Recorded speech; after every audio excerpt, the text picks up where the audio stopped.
Hello students, let's start with our second exercise of chapter 4, that is exercise 4.2 of our chapter quadratic equation from NCERT Maths.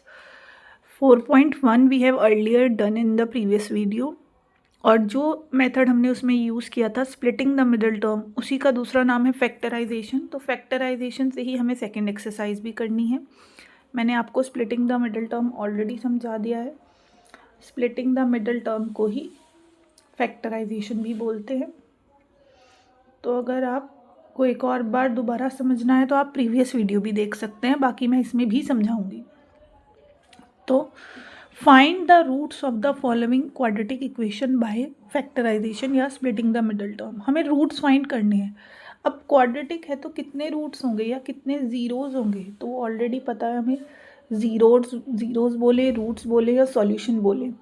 Quadratic equation है तो कितने होंगे, quadratic मतलब degree 2, तो जितनी degree होती है उतने ही रूट्स होंगे। तो इसके रूट्स या ज़ीरोज़ भी कितने होंगे, इसके रूट्स भी कितने होंगे, 2। अब देखते हैं कैसे फाइंड करना है। तो क्या मेथड होता है स्प्लिटिंग द मिडल टर्म या फैक्टराइजेशन का। स्प्लिटिंग द मिडल टर्म यानी ये जो मिडल टर्म है हमें इसको ऐसे स्प्लिट करना है दो नंबर्स में, ए और बी में, कि जिन्हें मैं ऐड या सब्ट्रैक्ट करूँ तो मुझे ये मिल जाए, और अगर मैं इन्हें मल्टीप्लाई करूँ तो मुझे लास्ट टर्म कांस्टेंट और एक्स स्क्वायर जिसके आगे कुछ नहीं लिखा मतलब 1, इसका कोफिशिएंट मिल जाए। यानी कि ए और बी ऐसे नंबर होने चाहिए जिन्हें मल्टीप्लाई करूँ तो लास्ट टर्म और एक्स स्क्वायर का कोफिशिएंट यानी 10 मिले, और अगर मैं इन्हें प्लस करूँ या माइनस करूँ तो मुझे मिलना चाहिए 3। तो अब हम लास्ट टर्म और एक्स स्क्वायर का कोफिशिएंट पहले इन दोनों को मल्टीप्लाई करेंगे और इसके फैक्टर करेंगे। सो 1 10 ज़ा 10, फैक्टर करेंगे 2 5 ज़ा 10, 5 1 ज़ा 5। क्या हमें ये दो नंबर्स ऐसे मिले हैं जिन्हें प्लस या माइनस करके 3 मिलता है? यस, क्योंकि 5 में से 2 माइनस करते हैं तो 3 मिलता है। तो हमें भी मिल गए। पर अब इन्हें लिखेंगे कैसे, ध्यान से देखेंगे। अब मुझे इसे लिखना है तो कैसे लिखेंगे, 1x square as it is minus as it is 3 को ब्रेक करके लिखा है मैंने क्या, 5 माइनस 2। इस माइनस को मैंने ऐसे ही रहने दिया, मैंने बस इस 3 को क्या ब्रेक करके लिखा है, 5 माइनस 2। बाहर x है तो x, बस इस 3 को जो मैंने ब्रेक किया है, स्प्लिट किया है, ऐड किया है या सब्ट्रैक्ट, उसे मुझे ब्रैकेट में ही रखना है। फर्स्ट स्टेप पे ब्रैकेट में ही रखना है। आगे ओपन करेंगे, अभी भी ओपन नहीं कर रहे हैं, अभी मैंने x को अंदर लिया है तो 5x माइनस 2x। अब ओपन करूँगी मैं, इस ब्रैकेट के बाहर नेगेटिव है तो जब ब्रैकेट ओपन होगा तो सारे साइन चेंज हो जाएंगे, ये पॉजिटिव बन जाएगा नेगेटिव और नेगेटिव बन जाएगा पॉजिटिव। फर्स्ट 2 में क्या कॉमन आ रहा है, x, तो x माइनस 5 बचेगा। यहाँ पर क्या कॉमन आ सकता है, 2 का टेबल तो 2, और यहाँ 2 के टेबल में 10 कहाँ आता है, 5 पे। अगर ये फैक्टर सेम बन गया है इसका मतलब हमने सही किया। तो एक फैक्टर x माइनस 5 और दूसरा x प्लस 2, x बचा है यहाँ से प्लस 2। अब दो चीज़ों का प्रोडक्ट ज़ीरो होने का मतलब या तो ये ज़ीरो के इक्वल है या फिर ये ज़ीरो के इक्वल है। तो यहाँ से x की वैल्यू क्या आ जाएगी, 5, और यहाँ से x की वैल्यू आ जाएगी -2। प्लस 2 उधर जाएंगे तो -2, माइनस के 5 उधर जाएंगे तो +5। सिमिलरली ऐसे ही देखेंगे यहाँ पर भी, x का कोफिशिएंट कुछ नहीं है मतलब 1, यानी ऐसे दो नंबर चूज़ करने हैं जिन्हें प्लस या माइनस करके 1 मिले और मल्टीप्लाई करके क्या मिलना चाहिए, लास्ट टर्म और एक्स स्क्वायर के कोफिशिएंट का प्रोडक्ट, यानी 6 2 ज़ा 12। तो अब मुझे 12 के ऐसे फैक्टर करने हैं जिससे 1 मिल जाए। तो 2 6 ज़ा 12, 2 3 ज़ा 6, 3 1 ज़ा 3। पर ये तो 3 फैक्टर्स है, मुझे तो ऐसे 2 ही नंबर चाहिए। तो हम क्या मल्टीप्लाई करके इसे 1 में कन्वर्ट कर सकते हैं, 2 2 ज़ा 4। अब 4 में से अगर 3 माइनस किया जाए तो 1 आ सकता है। तो 2x square as it is, 1 को कैसे ब्रेक किया है, 4 माइनस 3, और जो x है वो as it is -6 as it is. Again पहले x को अंदर लेंगे तो 4x माइनस 3x। हमेशा थर्ड स्टेप पे ब्रैकेट रिमूव करेंगे, क्यों, अब ब्रैकेट के बाहर प्लस का साइन है तो जो जिसका साइन है वो ऐसे ही एज इट इज़ रहेगा, कोई चेंज नहीं आएगा। फर्स्ट टू में क्या कॉमन दिख रहा है, 2 भी कॉमन आ सकता है और x भी। 2 और x दोनों ले लिए तो x बचेगा, 2 के टेबल में 2 2 जा 4, दोनों जगह माइनस कॉमन आ रहा है तो माइनस के 3 कॉमन ले लिया। और x जब माइनस कॉमन ले लिया है तो ये वाले नेगेटिव भी पॉजिटिव बन गए, ये वाले नेगेटिव भी पॉजिटिव, और 3 के टेबल में 6 कहाँ पे आता है, 2। तो एक फैक्टर तो मिल गया हमें x + 2, दूसरा फैक्टर 2x - 3। अब दो चीज़ों का प्रोडक्ट 0 है, यानी या तो ये 0 है या फिर ये 0 है। तो यहाँ से x की value +2 when goes to other side become -2 and 2x = 3, तो x = 3/2। Now this question is little bit different and confusing for the people who are scared of roots, जिनको रूट देखते ही कन्फ्यूजन हो जाती है, लेकिन करना वही है। फिर से क्या करना है, a और b ऐसे नंबर्स जिन्हें प्लस या माइनस करके 7 मिले, और x² का कोफिशिएंट और कांस्टेंट टर्म इन्हें मल्टीप्लाई करना है, यानी √2 × 5√2। अब ध्यान से देखेंगे, √2 × √2 2, 2 × 5 10। अब 10 के ऐसे फैक्टर्स जिससे 7 मिल जाए, तो हमने कहा 2 5 = 10, 5 1 = 5, सिंपली मिल गए। 5 और 2 को ऐड करेंगे तो क्या मिल जाएगा, 7। तो ध्यान से देखेंगे, हमने कहा √2x² एज इट इज़। 7 को हम कैसे ब्रेक कर सकते हैं, 2 + 5 + 5√2 = 0। Now √2x² as it is, bracket के बाहर 2x + 5x + 5√2 = 0। नाउ इन दोनों टर्म्स में अगर हमें पता है कि 2 कैसे बनता है, √2 × √2, तो 2 को आप ब्रेक करके लिख सकते हो √2 × √2। अब मैंने ऐसे क्यों लिखा है, है 2 को ब्रेक करके क्यों लिखा है √2 × √2, हमें पता है ना कि √2 × √2 2 होता है, तो इसलिए लिखा है कि अब मुझे डायरेक्टली विजिबल है कि यहाँ फर्स्ट 2 टर्म्स में क्या कॉमन आ रहा है, √2 और एक x, तो यहाँ बचेगा x, और एक √2 कॉमन ले लिया तो x + √2। यहाँ दोनों जगह क्या कॉमन आ रहा है, 5। अब फिर से अगर हमारे ये ब्रैकेट सिमिलर बन रहे हैं, इसका मतलब हमने सही किया है। दूसरा क्या आ जाएगा, √2x + 5। नाउ अगर दो चीज़ों का प्रोडक्ट 0 है, यानी या तो x + √2 0 के इक्वल है या फिर √2x + 5 = 0 है, तो x की वैल्यू यहाँ से -√2 एंड √2x = -5, सो x = -5/√2। तो ये हमारे 2 फैक्टर्स आ जाएंगे, -√2 and -5/√2। Now moving on to our next part, that is fourth part.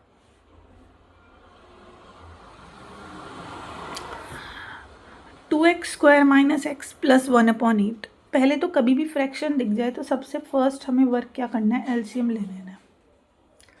1 8 = 8, 8 2 = 16, 1 8 = 8, 8 × x 8x, 8 8 = 1, 1 1 = 1।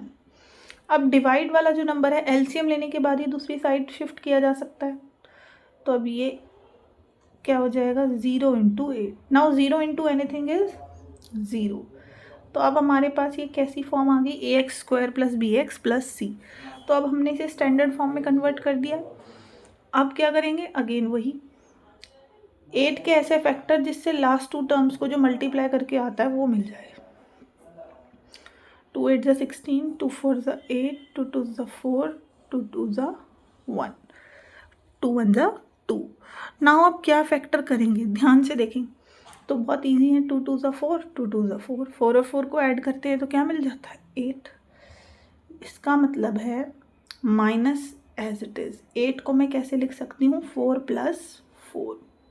हमने बस इस नंबर को जो है वो ब्रैकेट में स्प्लिट करना है, दैट्स इट। और अब हमने कहा है कि नेक्स्ट स्टेप क्या होगा, बस पहले x को अंदर ले जाएंगे। अभी ब्रैकेट नहीं ओपन किया, बस x को ले गए अंदर।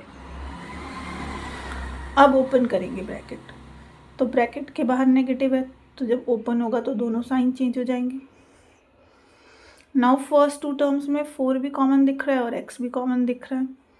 अब देखो ये वाले ब्रैकेट का साइन यहाँ पर माइनस है पर यहाँ पर तो प्लस है। जब ऑपोजिट साइन दिखें किसके, जो हमने फर्स्ट ब्रैकेट बना लिया है, फर्स्ट फैक्टर बना लिया है उसका, और हमारा जो सेकंड फैक्टर बनने वाला है उसके कांस्टेंट टर्म यानी लास्ट टर्म का साइन अगर डिफरेंट है तो आप समझ लो कि आपको माइनस कॉमन लेना है। अब यहाँ कुछ भी नहीं कॉमन आ रहा तो 1, कुछ भी कर नहीं मतलब 1।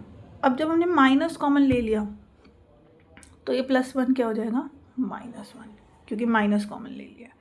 तो 4x - 1 and 4x - 1.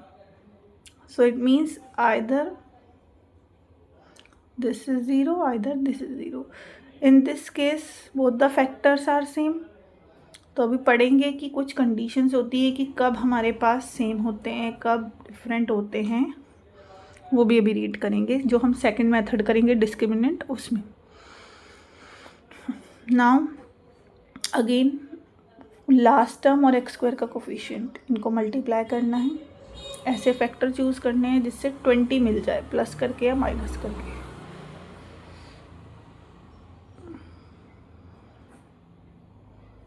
तो ये भी इजीली है। कैसे मिल रहा है हमें, 2 5 = 10, 2 5 = 10, तो 10 और 10 को ऐड करेंगे तो 20। तो हमने कहा बस 20 को क्या लिखेंगे, 10 + 10।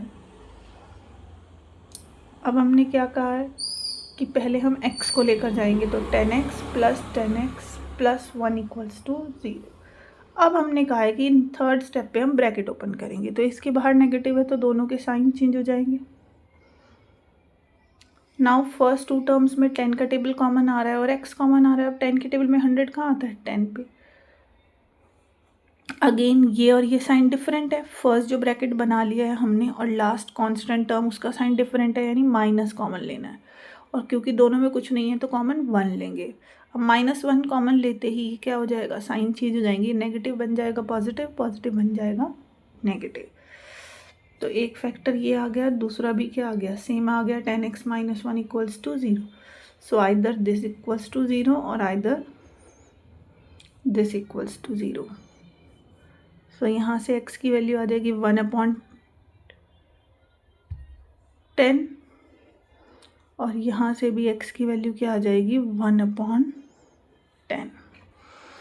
तो 2 ही रूट्स आने थे क्योंकि क्वाड्रेटिक है।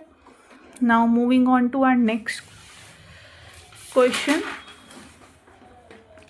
That is solve the problems given in example 1। तो आप अगर अपनी एनसीईआरटी बुक में solve the problems given in example 1, आप अगर ध्यान से देखेंगे अपनी एनसीईआरटी में बुक में तो एग्जाम्पल 1 गिवन है और उसके 2 पार्ट्स हैं और उस प्रॉब्लम को सॉल्व करके उन्होंने इक्वेशन तो फाइनल ये बना दी है, पर हमें बोला गया है कि अब इस इक्वेशन को सॉल्व भी करो, यानी बेसिकली फैक्टराइजेशन मेथड या स्प्लिटिंग द मिडिल टर्म उससे यूज़ करो।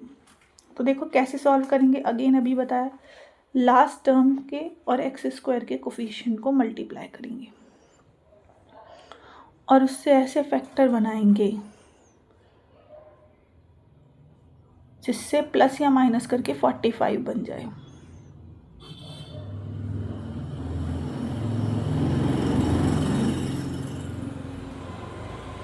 जिससे प्लस या माइनस करके क्या बने हमारे पास, 45। तो हमें ऐसे फैक्टर चूज़ करने हैं जिससे हमारे पास बन जाए 45। 2 2 = 4, 4 3 = 12, 12 3 = 36, 3 3 = 9। अब देखो अगर 36 और 9 को ऐड करते हैं तो 45 मिल रहा है, हाँ मिल रहा है। यानी अब मैं 45 को ऐसे लिख सकती हूँ 36 + 9, x एज इट इज़, सब कुछ एज इट इज़ किया हमने, बस 45 को ब्रेक करके क्या लिखा, 36 + 9। अब सेकंड स्टेप क्या है, पहले x को अंदर लेकर जाएंगे, 36x + 9x। अभी ब्रैकेट ओपन नहीं किया है। अब इस स्टेप पर हम ब्रैकेट ओपन करेंगे तो ब्रैकेट के बाहर क्योंकि नेगेटिव है तो माइनस के 36x और माइनस के x, माइनस के 36x और माइनस के x। नाउ फर्स्ट 2 टर्म्स में तो सिर्फ x ही कॉमन है तो x - 36। दोनों 2 टर्म्स में एक तो साइन देखो, ये नेगेटिव आ रहा है, ये पॉजिटिव, हमेशा कांस्टेंट टर्म का लास्ट का देखो साइन, और ये ऑपोजिट आ रहे हैं यानी माइनस, तो कॉमन लेना पड़ेगा। और अगर हम 9 कॉमन ले ले तो यहाँ x, और क्योंकि माइनस कॉमन लिया तो ये प्लस वाला किस में चेंज हो जाएगा, माइनस में। अब 9 के टेबल में 324 कहाँ आता है, तो 36 भी आता है, तो यानी एक फैक्टर x माइनस 36, दूसरा factor x minus 9। So either this is equals to 0 और either this is equals to 0। तो x इज 36, x इज 9। तो हमें सॉल्व करना था, तो हमने सॉल्व कर लिया। Now next for this question also x square का कोफिशिएंट कुछ नहीं 1 है, तो 750 इंटू 1 यानी 750 के ऐसे फैक्टर्स लेने हैं जिससे 55 आ जाए प्लस या माइनस करके। क्योंकि एंड में 0 है तो 5 यूज़ करेंगे, 5 1 5, 5 5 25, 5 3 15, 5 6 30, 2 3 6 एंड 3 1 3। अब ऐसे फैक्टर्स जिनसे क्या आ जाए हमारे पास 55, तो ध्यान से देखेंगे 55 कैसे आएगा हमारे पास। मल्टीप्लाई करते हैं हम, सो 5 5 25, 5 2 10, 10 3 30, 30 plus 25 will become 55। Now 1x square as it is, 55 को ब्रेक करेंगे 30 plus 25, x as it is 750 as it is 1x square. अब पहले स्टेप पे x को अंदर लेकर जाएंगे, अभी ब्रैकेट ओपन नहीं करना है ताकि साइन मिस्टेक ना हो। अब ब्रैकेट ओपन करेंगे क्योंकि बाहर नेगेटिव है, तो जब ओपन होगा तो दोनों साइन चेंज हो जाएंगे, ये भी पॉजिटिव नेगेटिव बन जाएगा, ये भी पॉजिटिव नेगेटिव बन जाएगा। फर्स्ट टू टर्म्स में क्या कॉमन आ रहा है 1x और x माइनस 30, यहाँ पर क्या कॉमन आ रहा है 25।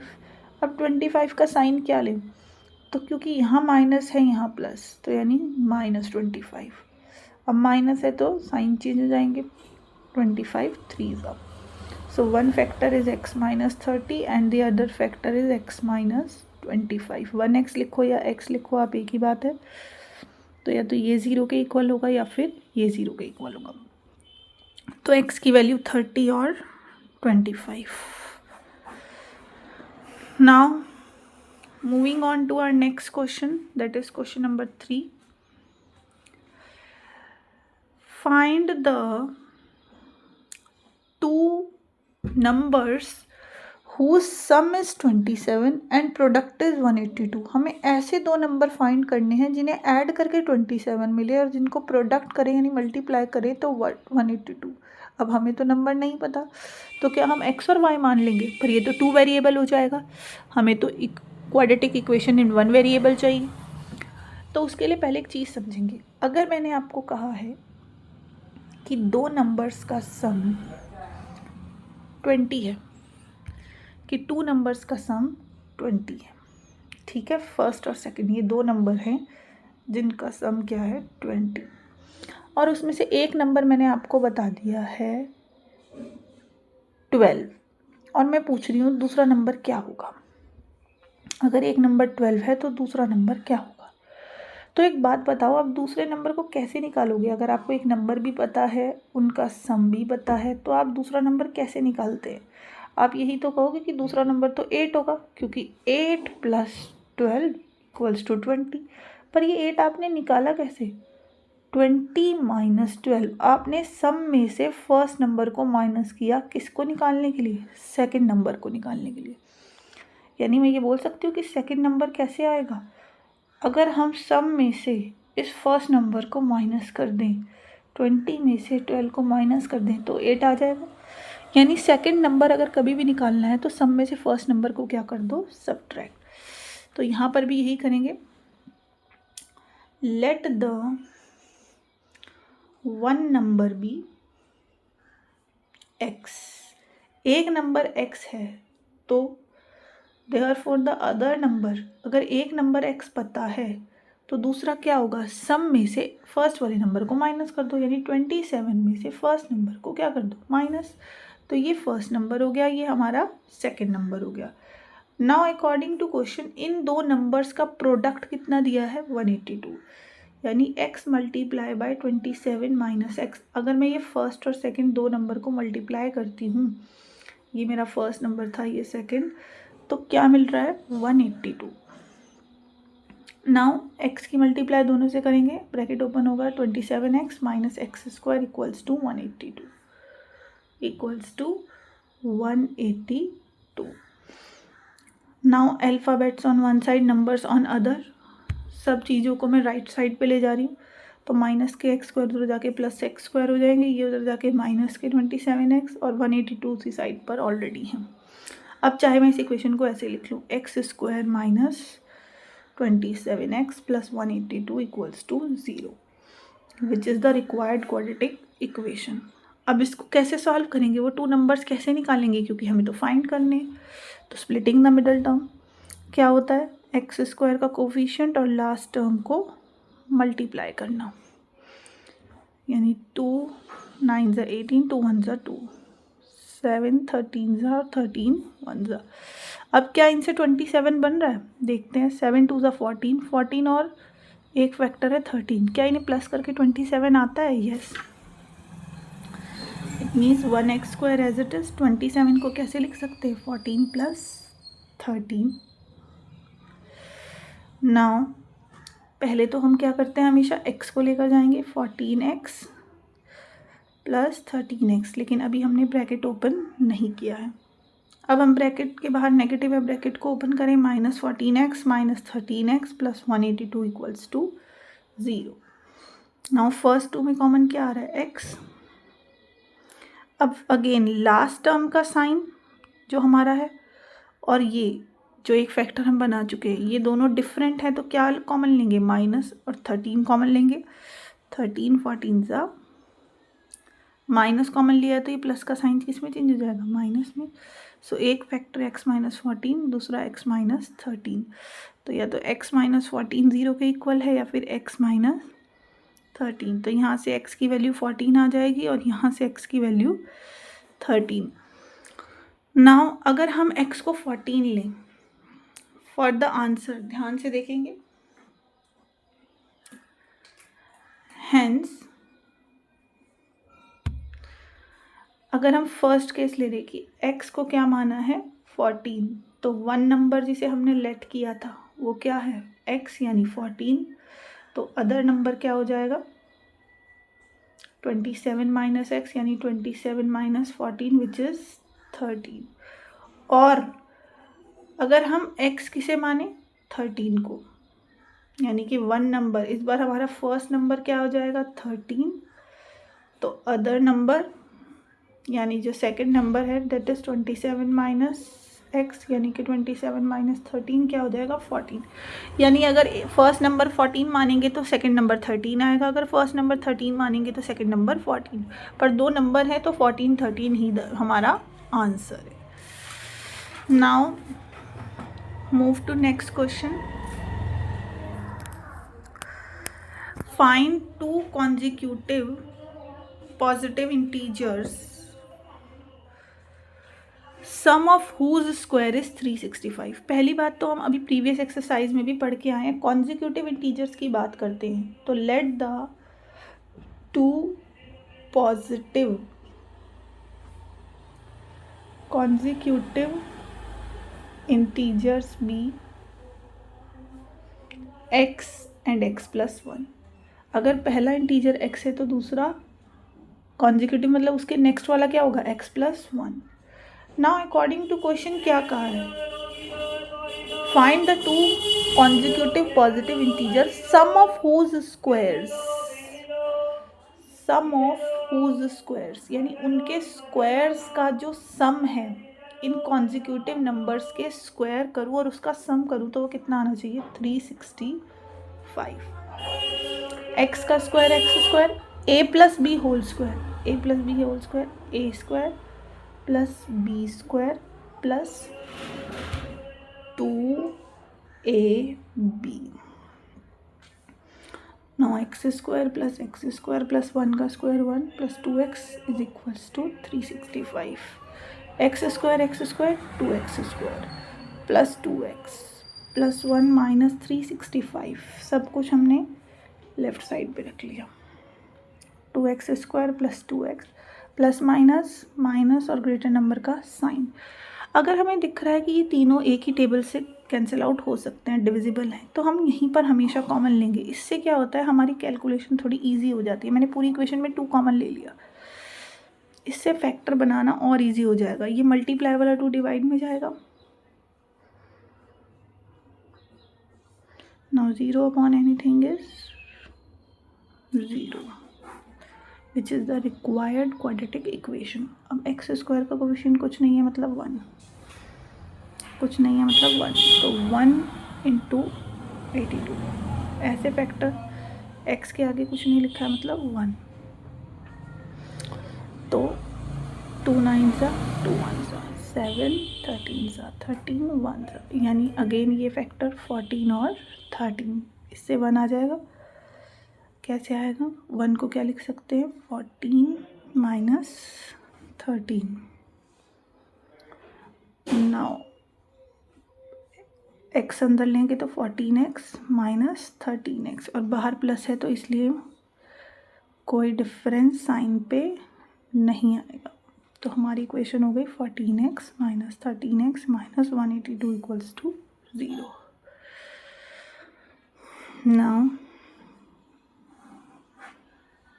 X square plus 14x minus 13x minus 182 equals to 0। First 2 terms में x कॉमन आ रहा है, देन दोनों जगह माइनस है तो माइनस कॉमन ले सकते हैं, और माइनस कॉमन लेंगे तो साइन चेंज हो जाएगा, ये नेगेटिव बन जाएगा पॉजिटिव। तो एक फैक्टर x प्लस 14, दूसरा फैक्टर x माइनस 13, यानी या तो x प्लस 14 0 के इक्वल है या फिर x माइनस 13। यहाँ से x की वैल्यू 13 आ जाएगी और यहाँ से x की वैल्यू माइनस 14। पर क्या दोनों ही वैल्यूज़ पॉसिबल हो सकती हैं? जब हमने ऊपर ही बोला था कि x कैसा नंबर है, x और x प्लस 1 पॉजिटिव, तो ये वैल्यू हो सकती है? No, this value is rejected. Why? Since x is a positive integer, क्योंकि हम स्टार्टिंग से ही बोल रहे हैं कि पॉजिटिव इंटीजर आना चाहिए। हैंस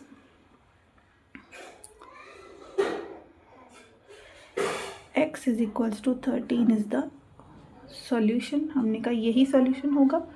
देयरफॉर द 2 नंबर्स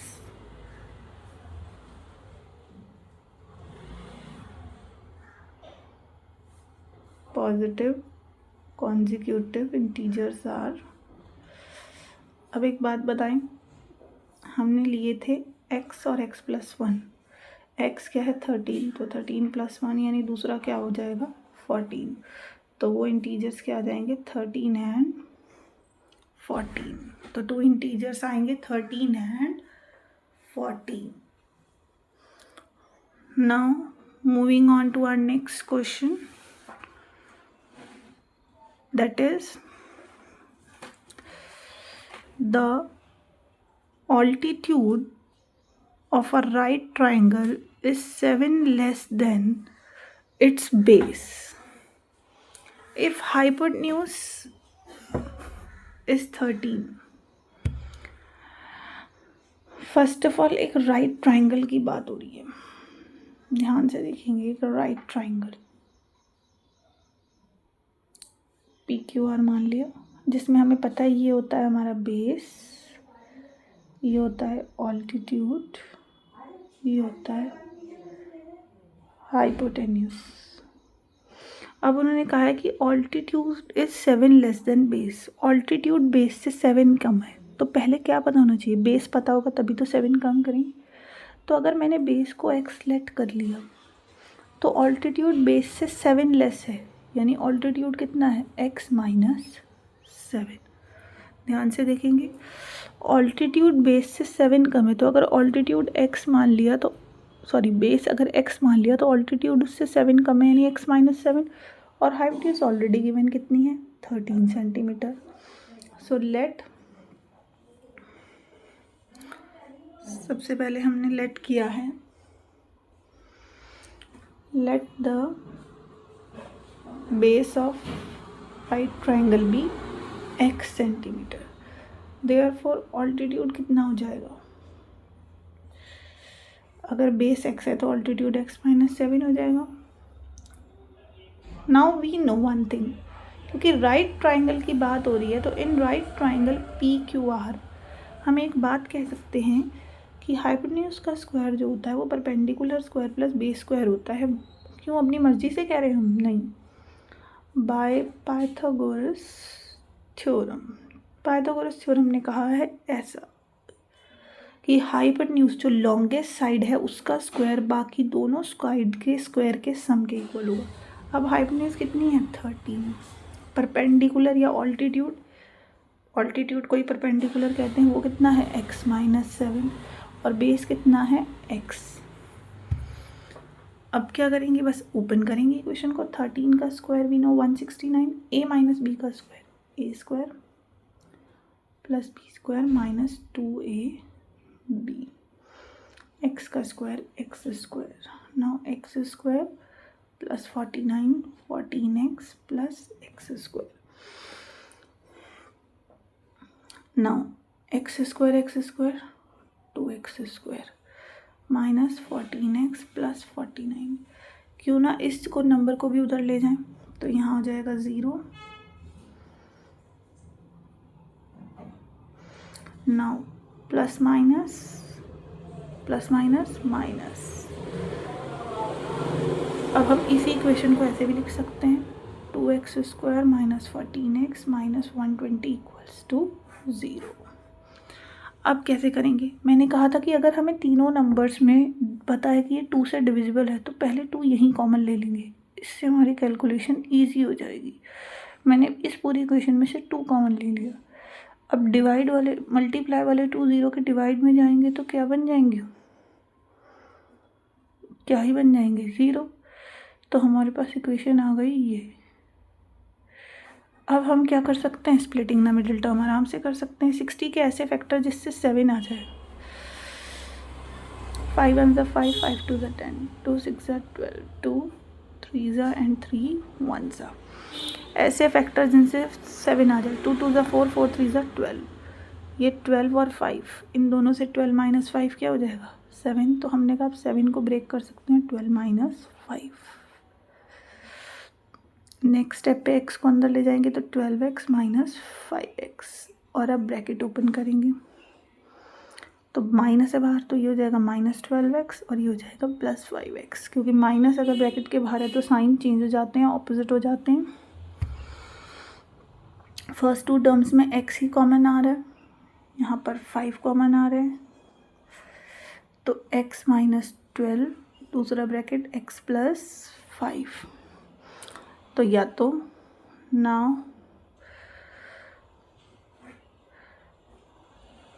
इधर x minus 12 is equals to 0 और x plus 5 is equals to 0।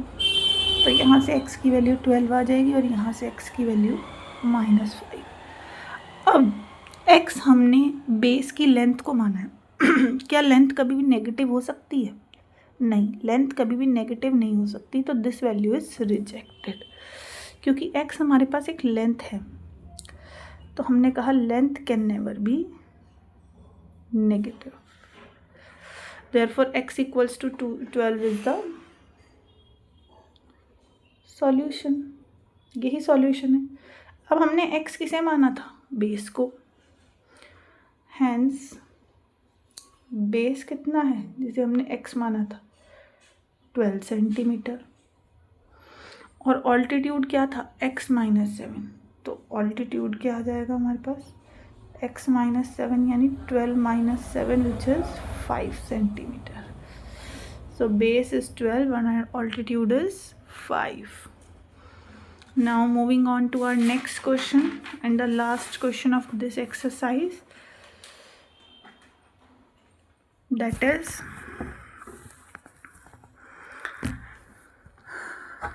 this question is similar to example 1 of NCERT। ये एग्जाम्पल 1 के जैसा है। तो अगर आपको एग्जाम्पल 1 में डाउट है तो आपको इस क्वेश्चन से क्लियर हो जाएगा। ध्यान से देखेंगे। A cottage industry produces a certain number of pottery articles in a day। एक कॉटेज इंडस्ट्री है जहाँ पर कुछ पॉट बनाए जाते हैं। पॉट के डिफरेंट डिज़ाइन बनाए जाते हैं। It was observed on a particular day that the cost of production of each article was 3 more than twice the number of articles on that day। अब एक दिन ये देखा गया कि जो कॉस्ट है हर एक आर्टिकल की वो 3 मोर देन यानी 3 रुपीज़ ज़्यादा है। किससे? Twice the number of article produced and on that day. कि जो हर एक आर्टिकल की कॉस्ट है वो 3 मोर देन है। किससे? नंबर ऑफ आर्टिकल जितने भी उस दिन बने थे। Now the total cost of production, और उस दिन पूरा खर्चा कितना आया है? 90। क्या फाइंड करना है? Number of article and cost of each article. हमेशा ये तो याद रखें कि जो फाइंड करना है वो लेट करना है। हमें कुछ नहीं समझ आया पर हम क्या कहते हैं? Find the number of article. तो let the number of articles be. हमें यही नहीं पता कि आर्टिकल्स कितने बने हैं तो हमने कहा late the number of article produced on that day. कि कितने आर्टिकल बनाए हैं? एक्स आर्टिकल बनाए हैं। अब अगर एक्स आर्टिकल बने थे तो हर एक आर्टिकल की कॉस्ट कितनी थी? Now cost of each article, जितने भी आर्टिकल बनाए उनकी कॉस्ट क्या थी? 3 मोर देन, यानी 3 ज़्यादा है। मोर देन का मतलब प्लस करना। किससे ज़्यादा है? Twice the number of article. Twice the number of article. Number of article अगर एक्स है तो उसका ट्वाइस क्या होगा? 2x। यानी उस दिन एक्स आर्टिकल बने और उन सबकी कॉस्ट कितनी थी? हर एक की 2x + 3। अब कॉमन सेंस है अकॉर्डिंग टू क्वेश्चन कि अगर कभी भी किसी चीज़ की टोटल कॉस्ट निकालते हैं, जो कि हमें total cost of production already given है कितनी? 90। तो वो कैसे आती है? Number of articles into cost of 1 article या ईच आर्टिकल। हर एक आर्टिकल की जितनी कॉस्ट है उसको नंबर से मल्टीप्लाई कर दो तो मिलती है। अब नंबर कितने हैं? x। और हर एक आर्टिकल की कॉस्ट कितनी है? 2x + 3। ब्रैकेट ओपन करेंगे तो 2 × x 2x², 3x = 90। 2x² + 3x plus के 90 इधर आएंगे तो -90। यानी रिक्वायर्ड इक्वेशन है ये। अब इसे सॉल्व करेंगे, ध्यान से देखेंगे सॉल्यूशन। 2x² + 3x - 90 = 0।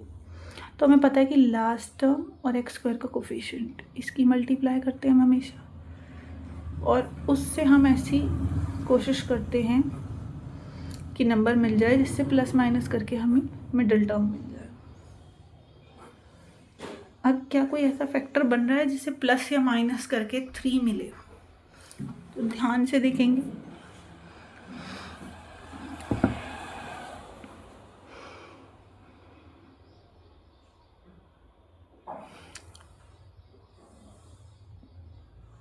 टू 3 = 6, 6 2 = 12, 9। ध्यान से देखेंगे। 2 2 = 4, 4 3 = 12 एंड 5 3 = 15। 15 में से 12 को माइनस करते हैं तो हमें मिल जाता है 3। तो हमने 3 को लिखा 15 - 12। अब हमें पता है कि पहले हम x को अंदर ले जाएंगे। ध्यान से देखो मैंने क्या किया है, 2 2 और एक 3, इनका पेयर बना दिया 12। अब 2 2 और एक 3 ले लिया तो 3 और 5 बचे और इनका पेयर बना दिया। अब इन दोनों को माइनस करते हैं तो हमारे पास आ जाता है क्या? 3। तो यही पेयर बनाएंगे।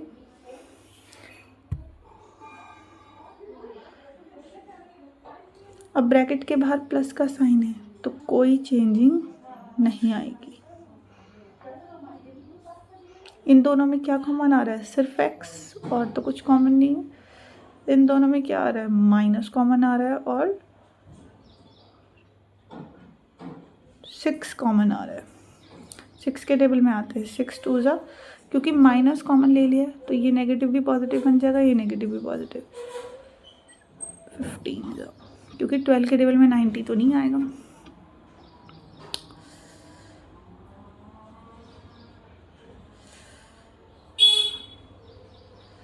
नाउ तो एक फैक्टर तो हमारे पास आ गया 2x + 15, दूसरा फैक्टर x - 6 = 0। तो आइदर 2x + 15 = 0 और आइदर x - 6 = 0। तो यहाँ से x की वैल्यू 6 आ जाएगी और यहाँ से वैल्यू आ जाएगी -15/2। अब नंबर ऑफ आर्टिकल्स को हमने x माना था। नंबर किसी भी चीज़ का फ्रैक्शनल या नेगेटिव थोड़ी आएगा, आधा आर्टिकल थोड़ी बनेगा या आर्टिकल नेगेटिव में थोड़ी बनेगा, तो इट इज़ रिजेक्टेड। ये वैल्यू हम नहीं ले सकते। क्यों नहीं ले सकते? क्योंकि नंबर ऑफ आर्टिकल्स नेगेटिव थोड़ी हो सकते हैं कभी भी। नंबर ऑफ आर्टिकल्स तो पॉजिटिव ही होंगे। तो हैंस हमने कहा, हैंस हमारा सॉल्यूशन 6 है। Hence number of articles produced जिसे हमने x माना था वो कितने हैं? 6। And cost of each article वो क्या होगी? वो थी हमारे पास 2x + 3। हर एक आर्टिकल की कॉस्ट थी 2x + 3, यानी 2 × 6 + 3, यानी 12 + 3 which is 15. Now we have completed this exercise. Only one exercise of this chapter is left and that is very easy और वो different method है। हमने पढ़ा था कि रूट्स निकालने के 2 ही मेथड हैं, स्प्लिटिंग द मिडिल टर्म यानी फैक्टराइजेशन जिसे हम कहते हैं, और डिस्क्रिमिनेंट मेथड। अभी तक स्टार्टिंग की 2 एक्सरसाइज में हमने कौन सा यूज़ किया है? Splitting the middle term. और लास्ट एक्सरसाइज जो 4.3 है उसमें हम यूज़ करने वाले हैं discriminant method. So stay tuned everyone and keep working hard.